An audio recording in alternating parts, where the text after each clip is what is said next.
Welcome to the Deep Dive. Great to be here. Today, we're tackling some really interesting ground. We're looking at René Guénon. Specifically his early work. Well, exactly. His 1921 book, Theosophy, History of a Pseudo-religion. A provocative title, even then. It is. And we've got some excerpts from the book, plus later commentary on Guénon's significance to help us, unpack it all. So the goal today is really to get under the skin of Guénon's early critique of Theosophy. Yeah, and why his ideas still seem relevant when we talk about spirituality, maybe even pseudo-religions today. Definitely. So for anyone maybe new to Guénon, René Guénon, 1886 to 1951. A major intellectual figure, wouldn't you say? Oh, absolutely. A huge voice in the 20th century. Very critical of modern Western culture. And really focused on traditional metaphysical doctrines, that perennial wisdom idea. The idea that there's this core truth in authentic traditions. His writings are, well, quite a resource for anyone exploring that. A real treasure trove. And his collected works, they're all in English now. Pretty much, yes. And the scope is just staggering. Like what? Well, everything from shamanism, Indian and Chinese thought, Hellenic Judaic traditions, Wow. Christian and Islamic mysticism too, plus alchemy, Hermeticism, other esoteric streams. He really covered the map. Okay, so he had this incredibly broad knowledge base. Definitely. And a key point for him, which I think we'll keep coming back to, is the need for affiliation with a revealed tradition. Yes, that was central. But importantly, he also acknowledged the ultimate unity. What's up? That all these genuine spiritual paths, as they get closer to the summit, let's say, they share a final identity. They're heading towards the same ultimate realization. Right, okay, that's a helpful frame. Yeah. So let's dive into the book itself, Theosophy, History of a Pseudo-religion. What's the core argument? Well, a lot of it focuses on the start of the Theosophical Society. 1875, Madame Blavatsky, Colonel Olcott. The key figures. The key figures, exactly. And the title gives it away, really. He labels it a pseudo-religion. Okay, what did he mean by pseudo-religion? Was it just, like, fake? Not exactly malicious, necessarily. For Guénon, it meant something lacking the essential characteristics of a divinely revealed, traditionally passed down spiritual path. So more like a human invention. A synthesis. Sort of, yes. Or maybe a misinterpretation of real doctrines. He didn't see Theosophy as fitting the bill of a legitimate, anchored tradition in that specific sense. Gotcha. And there's that quote describing the book. Something about a master metaphysician. Ah, yes. Trying to disentangle truth from the luxuriant undergrowth of so-called esoteric societies. That really paints a picture, doesn't it? Him trying to bring clarity to what he saw as a sort of spiritual mess. Exactly. He perceived a lot of confusion. And the timing is interesting, too. 1921. That's quite early in his career. It is. It wasn't like a late-life reflection. This was him engaging directly with Theosophy as it was really taking shape and gaining influence in his time. Okay, so we have the basic argument laid out. Now, the big question, why does this critique, written, a century ago, why does it still matter? Why should we care today? Well, I think part of its enduring relevance comes from Guénon himself. His own scholarship was just so deep and wide. Across all those traditions we mentioned earlier. Exactly. So this wasn't just some off-the-cuff opinion.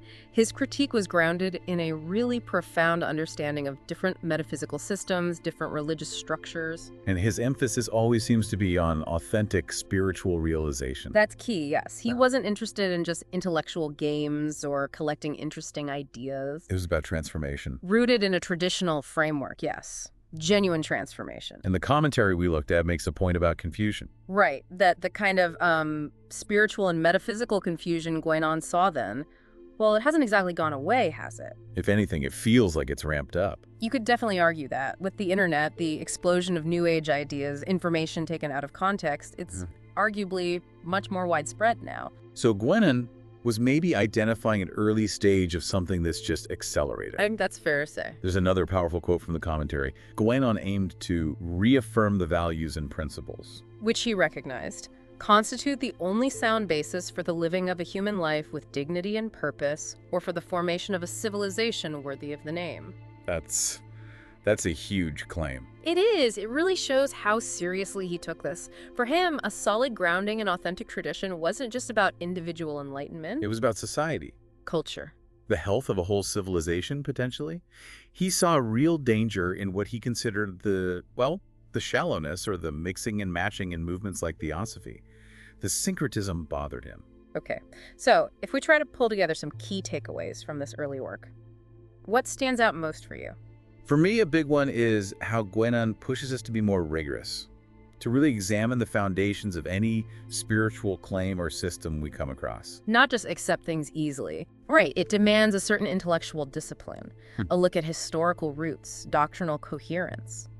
You know, one of his main issues with Theosophy was precisely that eclectic mix-and-match quality. The syncretism you mentioned. Exactly. He argued it lacked deep roots in one single coherent tradition, and he saw that as a fundamental weakness. Leading to superficial understanding, maybe. Potentially, yes, rather than that genuine spiritual realization he valued so highly. So it makes you think more critically about some really fundamental concepts. Absolutely. Like, what is tradition? What makes a tradition genuine versus, say, something cobbled together more recently? Or just an amalgamation of bits and pieces. Right. And the whole question of authenticity follows from that. How do we even begin to tell the difference Between a real path and something that maybe dilutes the message or misrepresents esoteric ideas. These are tough questions, but Guénon forces you to ask them. And thinking about that intensifying confusion we mentioned, it really does feel incredibly relevant now. Doesn't it? With just the sheer volume of spiritual information online, in books, everywhere. It can be overwhelming. Absolutely. And Guénon's viewpoint, it offers a kind of critical filter, perhaps, a way to assess the foundations of what you're encountering. His concern about telling the difference between genuine paths and these pseudo-religions. It resonates even more today, I think. In this information-saturated age, figuring out what has real depth versus what's just new or flashy, that's a major challenge. Okay, so just to quickly recap our deep dive then. We've explored René Guénon's early, quite pointed critique of Theosophy from his 1921 book. Highlighting his core concern for authentic spiritual understanding, which for him meant being grounded in established, revealed traditions. And we've talked about why that perspective, why it still seems to carry weight today in our, let's say, very diverse and sometimes confusing spiritual marketplace. Indeed. So maybe a final thought to leave our listeners with. Sure. Thinking about Guénon's analysis, in this world just brimming with spiritual options, self-help movements, all sorts of paths, what criteria might you, the listener, use? Used to discern, you mean? To tell genuine wisdom from maybe something less helpful or even misleading. Exactly. How do you navigate that? It makes you think about things like, well, the depth of the historical grounding, perhaps. Does it connect back authentically? That could be one factor. Or the internal consistency of the teaching itself? Does it hang together logically? Good point. Coherence. Maybe that emphasis Guénon had. Is there a call to a committed path? A path of realization within a recognized tradition? Or is it more a la carte? These are the sorts of questions his work provokes. Definitely food for thought as you encounter different ideas out there. Absolutely. Well, thanks for joining us for this deep dive. My pleasure.